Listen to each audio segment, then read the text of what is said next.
nom du Père et du Fils et du Saint-Esprit. Nous avons des témoignages de la célébration de la fête de l'Assomption depuis le 5e siècle.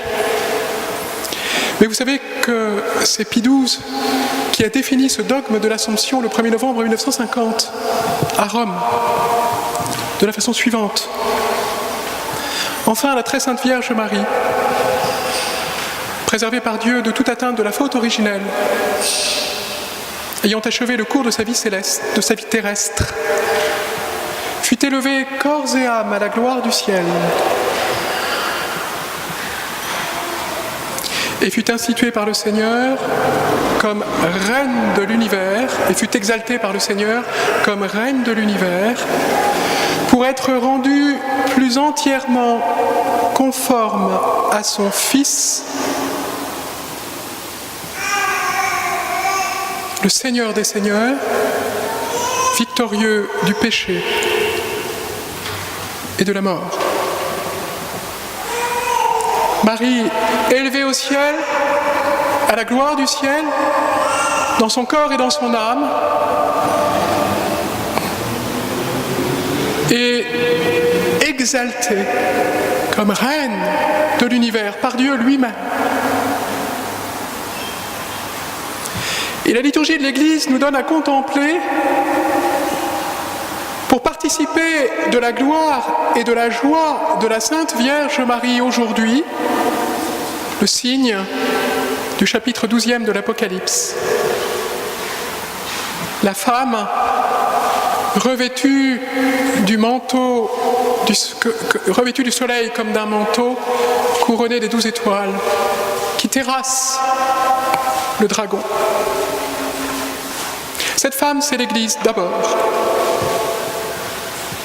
Et au moins depuis saint Ambroise, dans la compréhension que l'Église a de ce chapitre 12e de l'Apocalypse, c'est aussi Marie, que saint Ambroise désigne comme la mère de l'Église et même sa grand-mère, dit-il, puisqu'elle engendre celui qui est le parent de l'Église. Et dans la femme revêtue du soleil, couronnée d'étoiles, nous contemplons l'Église, mais nous contemplons aussi Marie. Et saint Bernard, dans un sermon magnifique, commente ce signe de la façon suivante. Il s'adresse à Marie. In te manet sol Christus et tu in eo manet. En toi demeure le soleil qui est le Christ, et toi tu demeures en lui. Vestis eum et vestiris abeo. Tu le revêts et lui te revêt. Plus exactement, tu le revêts et tu es revêtu par lui. Vestis eum substantia carnis tuae. Tu le revêts, ce soleil qui est le Christ, par la substance de ta chair. Et ille te vestit, et lui te revêt. Gloria substans majestatis sue, par la gloire de sa majesté divine. Marie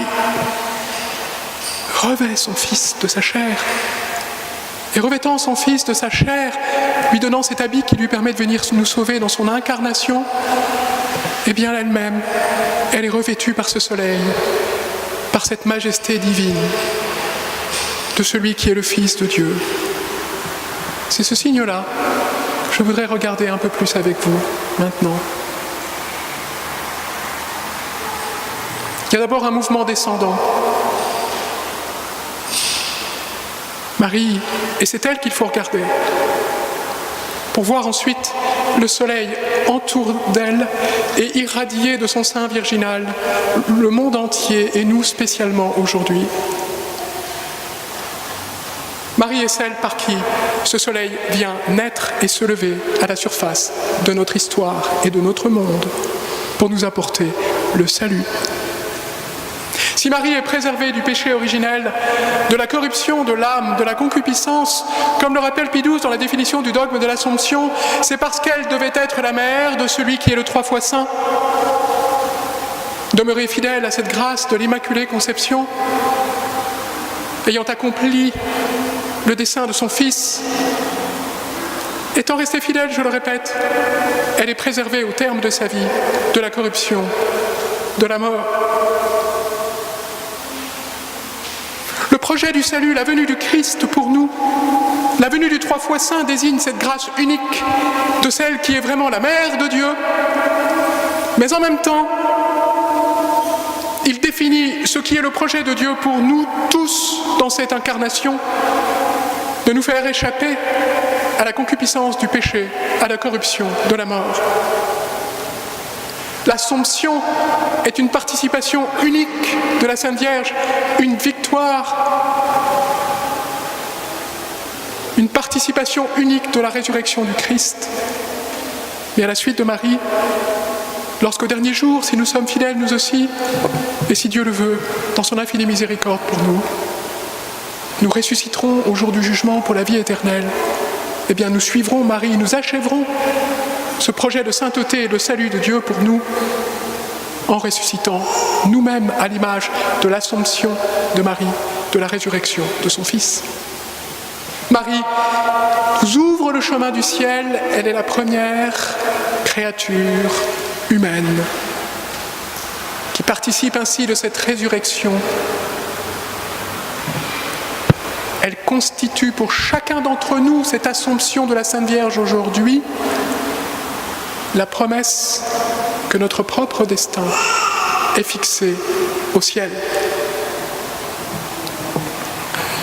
Mouvement descendant du soleil qui se lève à travers la chair de Marie.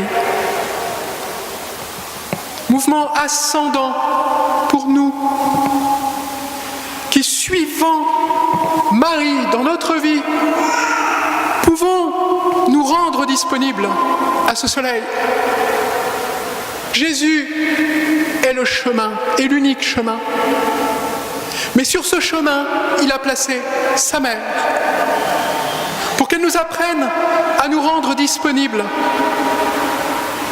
Et le Magnificat définit les dispositions qui sont celles de Marie et que nous devons cultiver en nos âmes à son image pour que nous ayons accès dans notre chair, dans notre vie quotidienne, dans notre vie humaine, à la puissance de cette majesté divine qui se révèle aujourd'hui dans ce soleil qui enveloppe la Sainte Vierge lorsqu'elle vient s'installer tout près de Dieu et de son trône au ciel pour être la reine de l'univers et notre reine à chacun d'entre nous.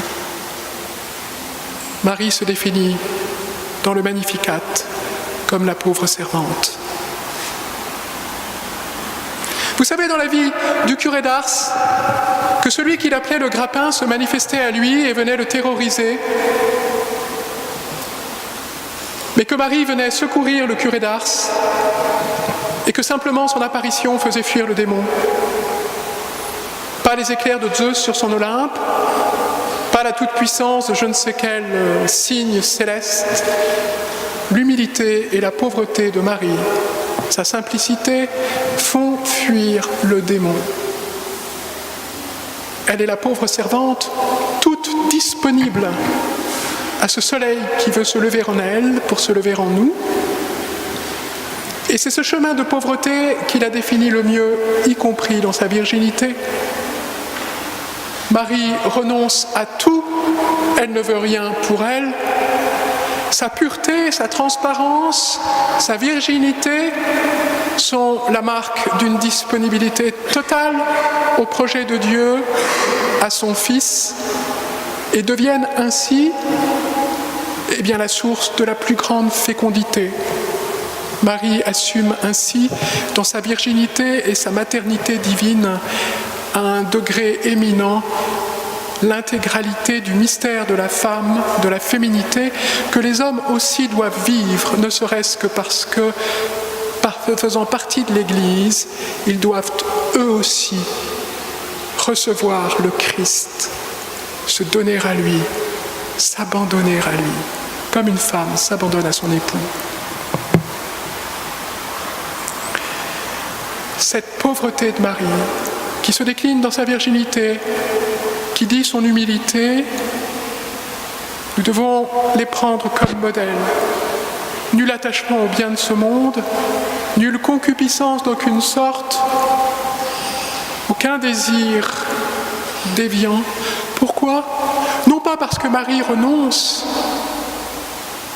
au bonheur, aux délectations de la vie, mais parce qu'elle veut le meilleur, parce qu'elle reçoit le meilleur, parce qu'elle va à la source, au Christ. Mouvement descendant du soleil qui se donne à nous à travers la chair de la Sainte Vierge, mouvement ascendant de toutes les âmes fidèles qui dans l'Église veulent se rendre semblables à Marie pour pouvoir accueillir ce soleil et se laisser envelopper par lui.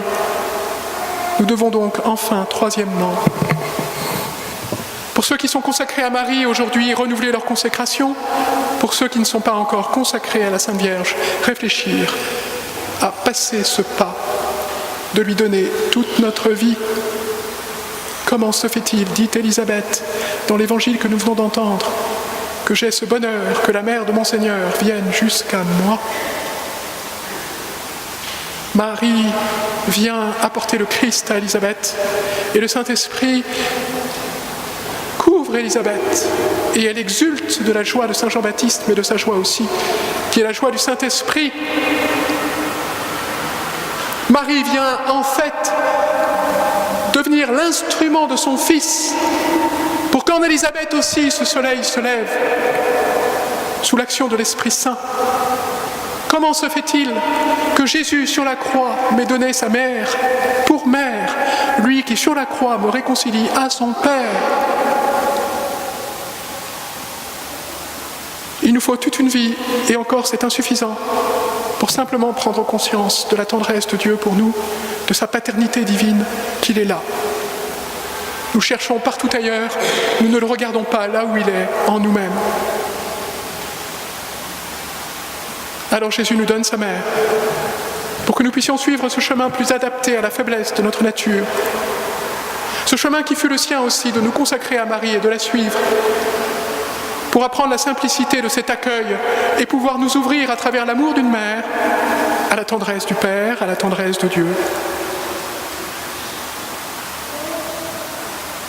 Comment se fait-il que la mère de mon Seigneur vienne jusqu'à moi ?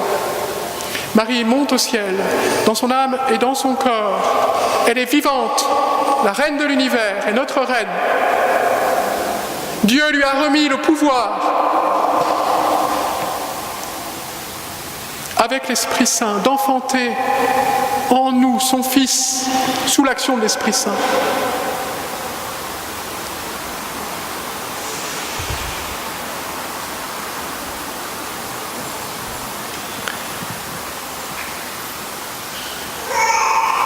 Je vous supplie de nouveau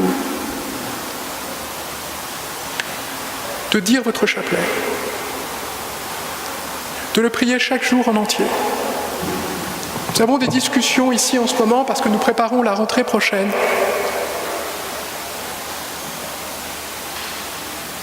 Le chapelet, c'est trop à demander parce que beaucoup d'entre nous ne prient même pas la prière le matin ou le soir. Et pour des âmes faibles comme la mienne, voyez-vous, privées de tempérance, c'est plus facile d'aller tout de suite au but que de se mettre en chemin. Je vous en supplie, priez votre chapelet chaque jour, en entier. Je sais que vous êtes tous absolument surchargés d'activités, et je dis ça sans aucune ironie. Mais je vous demande aussi de regarder dans votre quotidien ce qui pourrait être raboté, par exemple, du temps passé sur Internet, pour consacrer un quart d'heure à prier le chapelet. Parce que Marie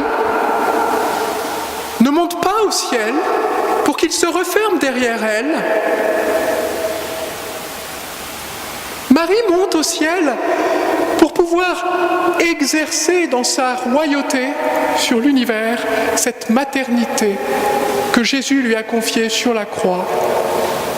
Et chacun des Ave Maria que nous disons même lorsqu'ils sont écrasés par les soucis de l'existence, les distractions de notre esprit, eh bien, rouvrent ce chemin de l'Assomption et permettent de nouveau, vous voyez, à ce mouvement descendant et à ce mouvement ascendant de se réaliser pour nous. En priant le chapelet, nous nous ouvrons la voie du ciel parce que nous nous adressons à notre mère. Et qu'une mère écoute toujours le cri de son enfant. La royauté de Marie nous dit, en ce jour de l'Assomption, la volonté de Dieu d'être toujours à nous, de prendre soin de nous, de nous occuper, de s'occuper de toute notre vie. En priant le chapelet, nous laissons ce soleil descendre en nous. Nous empruntons ce chemin de la simplicité, de la pauvreté, de l'humilité de Marie. Et alors, nous pouvons découvrir à son école, petit à petit, que dans le quotidien de notre existence, dans l'accomplissement du moindre de nos devoirs d'État, dans les circonstances les plus banales de la vie, si nous nous tournons vers lui, par elle, eh bien,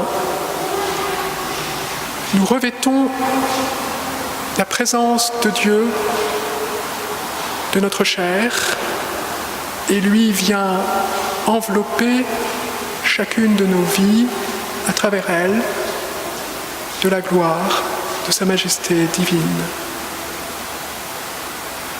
Nous sommes tous en route sur terre vers notre Assomption à nous. Le but, c'est le ciel.